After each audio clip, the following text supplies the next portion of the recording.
Costa Rica, the land of Pura Vida. The phrase represents a way of life for Costa Ricans, or Ticos. It originated from the 1956 Mexican film bearing the same name. It means pure life. It is used as a greeting, a salutation, a way to bid adieu, or just an overall optimistic exclamation of how they see their world. In a way, Pura Vida to Ticos is what aloha is to Hawaiians. Even though it has been extensively used to promote its thriving tourism industry and can often feel like a marketing slogan, it is in the heart of the Costa Rican spirit. For the last couple of years since November 2022, we have been driving through all of the Latin America countries, starting from Mexico, and now we've made it near the end of Central America. Of all the countries we've explored, Costa Rica is one of the most popular tourist destinations. And the reasons for that are clear. Beautiful beaches, towering volcanoes, modern amenities, and a thriving tourism economy. It is no accident how Costa Rica became the success story that it is today. Sure, it's got its own fair share of problems, but compared to its historically war-torn neighbors, Costa Rica is a success story. It enjoys a 95% overall literacy rate, and over 99% amongst young people between 15 and 24. Mostly due to the government's commitment of 30% of its annual budget to education. Much easier to do after the abolition of its armed forces following the Civil War of 1948. It is very easy to come here and have a good time. But of course, not everything in Costa Rica is flawless and dreamy. In the next few episodes, I will show you the 4 regions of Costa Rica that we've explored during our 3-month visit, what it costs to stay here for that period of time, and how you can do the same without spending a fortune. We will start in this video with the mainland coastline of Puntarenas. But it's smaller than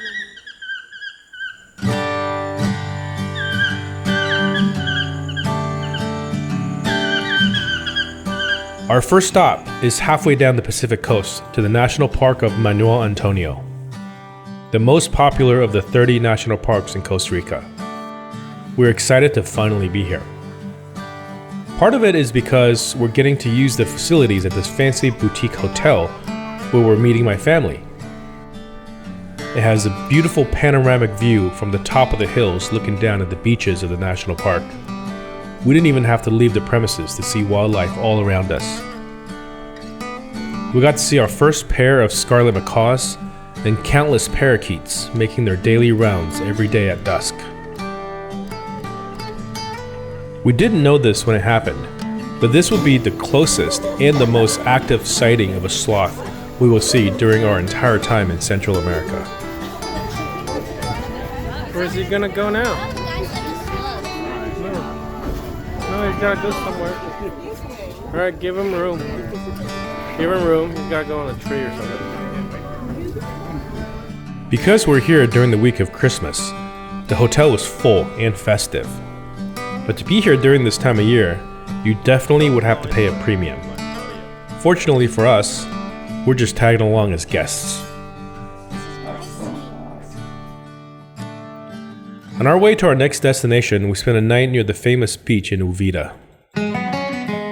We enjoyed this little campground so much, we stopped here again for a couple more nights on our way north. This is from all 3 nights that we spent here at a campground. While looking for camping options around Costa Rica, we found that nearly every single place charges by the person. It ranges from $6 to as high as $12 per person per night. While it might be okay for 2 people to pay $12 to $24 a night, our family of 5 can spend as much as $60 a night for camping. This spot is on the low end of that spectrum, but we still pay $30 a night for pretty simple amenities, while the couples next to us only pay $12. Be aware of this if you're visiting as a family like ours.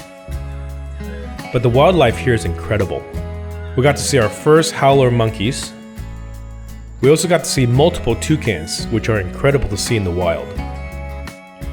Being nearby the Marino Ballena National Park, famous for its whale-tail-shaped beach, it is a popular spot. Unlike national parks in the US, there is not a single family pass that lets you visit all the parks. Each park requires its own fee, and fees are charged per person as well. In fact, this is one of the biggest downsides of visiting Costa Rica. As it relies so much on tourism, everything we're seeing, whether man-made or natural, have paywalls erected around them. Costs can quickly add up if your goal is to not miss any of the popular attractions. So we're at this little beach front campsite in the town of Uvita. It is famous for the whale tail shaped beach that is about, I don't know, maybe a kilometer north of here or northwest of here, up the coast. We were supposed to leave today, but Toby had other ideas. Oh wow, leaf cutter ants. Look at all these leaf cutter ants.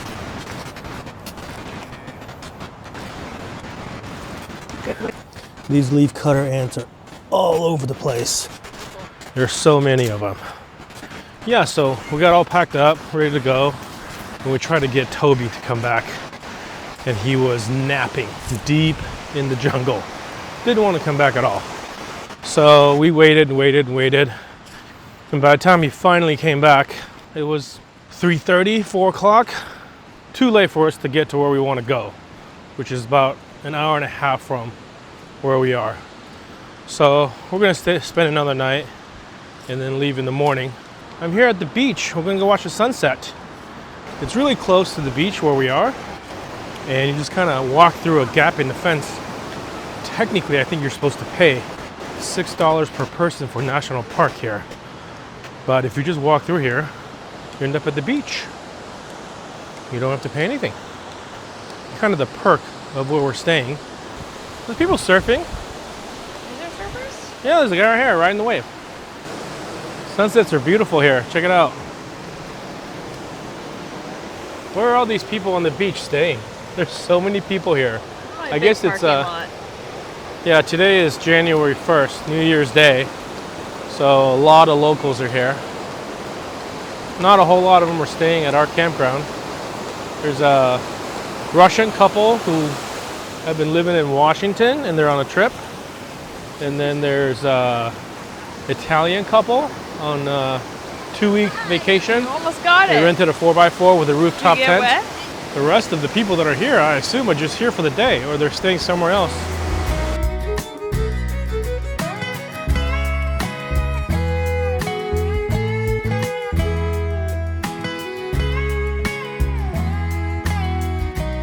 Post sunset, look at this crazy color difference. This is where the sun went down, and then if you go over here, totally different color on this side. Probably one of the most stunning sunsets we've seen since we've been in Costa Rica. All the way down there is the whale tail. I think there's some kind of reef that goes out, and then sand kind of like gathers up on both sides, forming like a whale tail shape, and the reef out at the end is the actual flat part of the tail. But a lot of people here. Check it out. This side is so beautiful right now. Stick is going out to sea. Come back, Stick. Here comes. Ugh. Only person on the beach wearing socks right now. Probably at least one ball. Oh boy, there we go. You're not paying attention. Our socks are destroyed. Okay, go back up. I don't know what it is, man. This kid loves wearing socks and shoes, even at the beach. He refuses to wear flip-flops. I don't know where he gets that. Definitely not for me. I think we'll call it a day. Tomorrow, we will definitely try to get out of here. All right. Why is no one supposed to wearing socks? Yeah, now there's nobody on the beach wearing socks.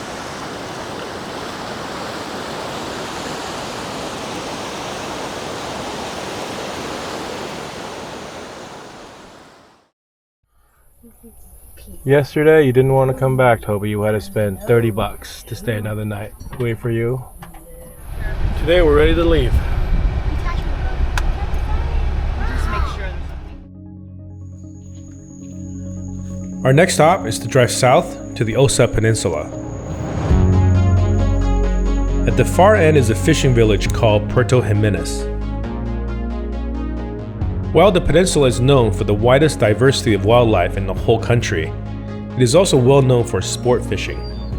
My brother took me and Luca out with his family on a fishing trip where Luca got to catch his first fish. Okay, we're just gonna meet them at this street. But I don't know how far up or down they are. Alright. We'll just see. So today we are we're in the town of Puerto Jimenez here in Costa Rica. I'm still hanging out with my brother's family who's here on vacation, Christmas, New Year's vacation. They're staying at the Hilton over here, really nice hotel. We're staying over here at an Airbnb, pretty decent Airbnb. Has air conditioning, so we're good with that. And we're meeting him today to go fishing, which should be very, very cool. Luca's never been fishing before. What do you think about this, Luca? Boat. Be cool. Yeah? Luca is gonna have a bit of a moral dilemma when he catches a fish. Because he's for sure gonna catch a fish. And when you catch a fish, what are you gonna do? Release it.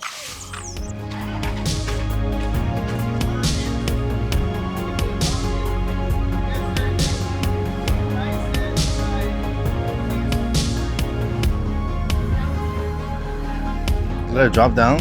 For now. You reel the one time. You pull out, you feel the fish, okay? And then you reel as you Ginger go down. chew. Alright, got one. Oh! Winner over here. Winner, winner, chicken dinner. Oh yeah. Oh, sorry.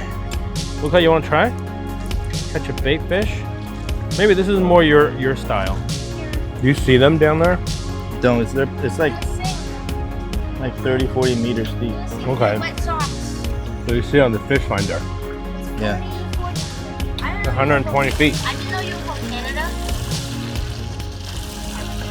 I think they're halfway up. While he was just catching little fish for bait, this was everything he ever wanted to do.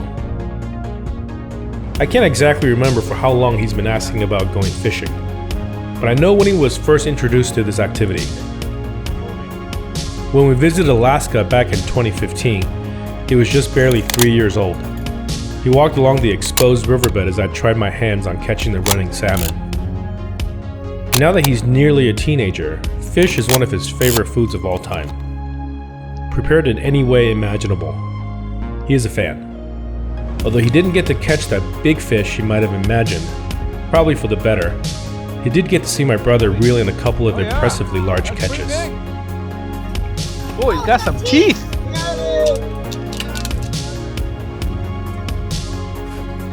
Pretty looking fish. Look at the teeth. Oh yeah. There he goes. There he goes. He just needs some air.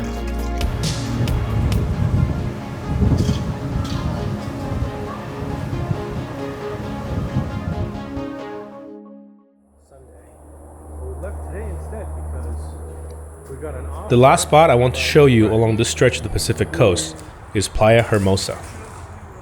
To be more specific, this Playa Hermosa is the one just south of the town of Jaco, since there are several other Playa Hermosas all across Costa Rica.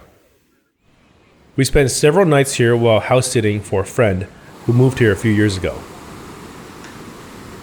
Wild camping is possible right along the tree line by the beach.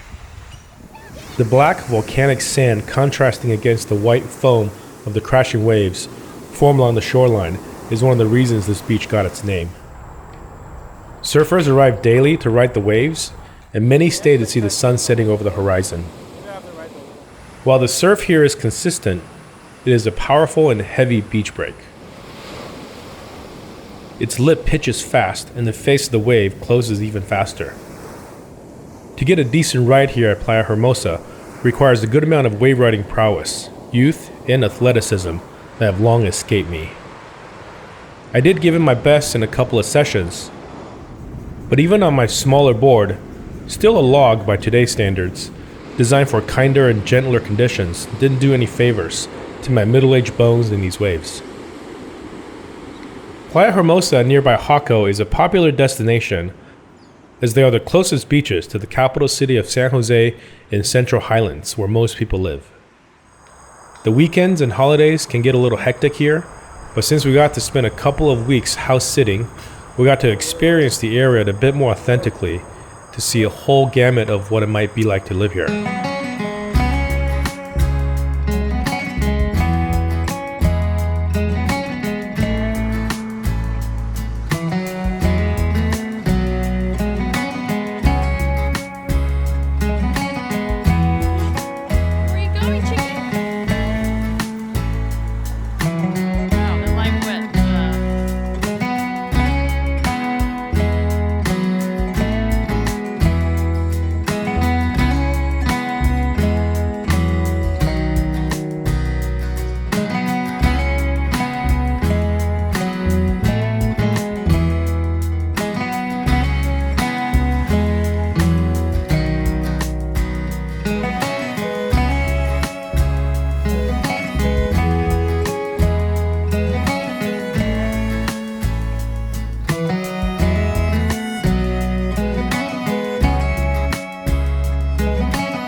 So yeah, we're in Playa Hermosa. We've been here for a little over a week now.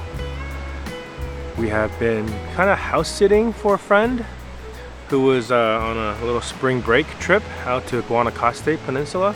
Fortunately, because they were gone, we got to stay at their house because they're a family of 6 and we're a family of 5, and that house, as nice and as big as it was, yeah, it was not gonna fit 11 people, and it barely fit our van. So we got kind of lucky. We got to stay at their place for like 6 nights. But last 3 nights we've been sleeping in the van, and it's been brutal, to say the least. Last night was probably the worst. Last 2 nights I couldn't barely sleep. Last night I don't know if I actually fell asleep. It's just been so hot. And last night was our first night sleeping here by the beach because they came back yesterday and we needed to leave the driveway so they can go through. So we came to the beach right around their house, and because of that we have no electricity, so we have to run everything off of battery, which is normally fine, except when it's so hot like this. We're running an inverter to run like an 18-inch fan that we got from Home Depot in Mexico, which has been helpful for us in situations like this when we're on the coast of Central America and really hot. The overnight low was 80 last night, and that is like just before the sun rises, the lowest it ever got, and it was already almost 90 degrees at 9 o'clock, and we're in the shade. So we got to get out of here. We got to go up in elevation. The reason why we're still here in Playa Hermosa, just outside of the town of Jaco, is our friends were receiving a package for us. 2 packages actually, and notoriously Costa Rica has had trouble delivering packages. So yeah, we're leaving today. We're going up into elevation, hopefully by the end of the day.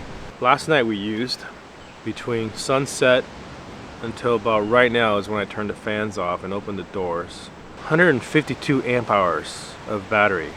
That's a lot. Almost 2 kilowatt hours of battery last night. Just to run fans, basically. So the thing that drew the most last night was our fantastic fan on the ceiling, sucking air out, so pulling air through some of the windows. And then our floor fan that runs off of our inverter. And the Dometic CFX fridge. Those three things probably drew the majority of the power. And then our phones, which didn't charge much. But yeah, 2 kilowatt hours of battery last night.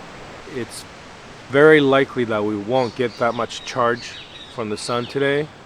So when we're camping out here on a day like this, we're running a deficit for sure, especially since we want to park in the shade during the day, which, you know, doesn't allow us to charge that much. But hopefully when we get up to high elevation in the next couple of days, things will get better. I'm looking forward to sleeping better tonight.